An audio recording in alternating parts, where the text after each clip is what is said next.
തിരമാലകളൊക്കെ ഉണ്ട്, കടപ്പുറത്തിരുന്ന് നല്ല കടുക്ക് പൊരിച്ചതൊക്കെ കഴിക്കുന്നതാണ് നിങ്ങൾ കാണുന്നത്. പക്ഷെ ഒരു കാര്യമുണ്ട്, തിരമാലകൾ എണ്ണാൻ വേണ്ടിയിട്ട് അന്നാണെങ്കിൽ നമ്മുടെ കോഴിക്കോട് കടപ്പുറത്ത് തിരമാലകളെ ഇല്ല. പിറ്റേന്ന് ന്യൂസിൽ ഞാൻ കാണുകയും ചെയ്തിട്ടോ, കോഴിക്കോട് കടപ്പുറത്ത് ഇന്നലെ തിരമാലകളെ ഇല്ല എന്നുള്ളത്.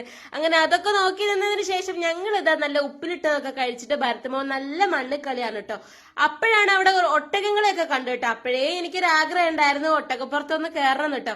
എന്നെക്കാൾ വലിയ ആഗ്രഹമായിരുന്നു നമ്മുടെ ഭരതമോൻ കേട്ടോ. അപ്പൊ ഞങ്ങൾ 5 പേരും കൂടി ഇങ്ങനെ ഇരിക്കുമ്പം ഞാൻ വിചാരിച്ച് ഒട്ടകത്തിന്റെ പുറക്കൊന്ന് കയറാന്ന്. പണ്ടൊക്കെ അറബി നാട്ടിലും അങ്ങ് മരുഭൂമിയിലും മാത്രം കാണുന്ന ഒട്ടകങ്ങൾ ഇതാ ഞങ്ങളെ കോഴിക്കോട് ബീച്ചിൽ വരെ എത്തി.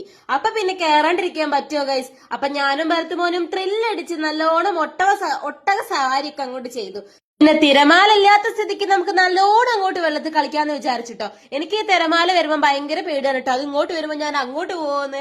അപ്പൊ ഇന്ന് ഇല്ലാത്തതുകൊണ്ട് തന്നെ ഞാൻ നന്നായിട്ട് ആസ്വദിച്ചിട്ടോ. ഭരതമോന് പിന്നെ വെള്ളം കണ്ടാ പറയണ്ട ഗൈസ്.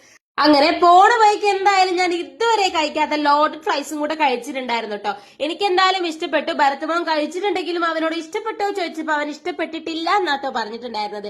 അപ്പൊ നിങ്ങൾ ലോഡഡ് ഫ്രൈസ് ഇഷ്ടപ്പെടുന്ന ആളുകളാണോ ഗൈസ്? എനിക്ക് എന്തായാലും ബ്രോസ്റ്റഡ് ഒക്കെ ഇഷ്ടമാണ്. അതുകൊണ്ട് തന്നെ ഇതും എനിക്ക് ഒരുപാട് ഇഷ്ടപ്പെട്ടു കേട്ടോ. അപ്പൊ ഓക്കെ ബൈ ഗൈസ്. പോണ വഴിക്ക് ഒരു ജ്യൂസും കൂടെ കുടിച്ചിട്ടുണ്ടായിരുന്നു.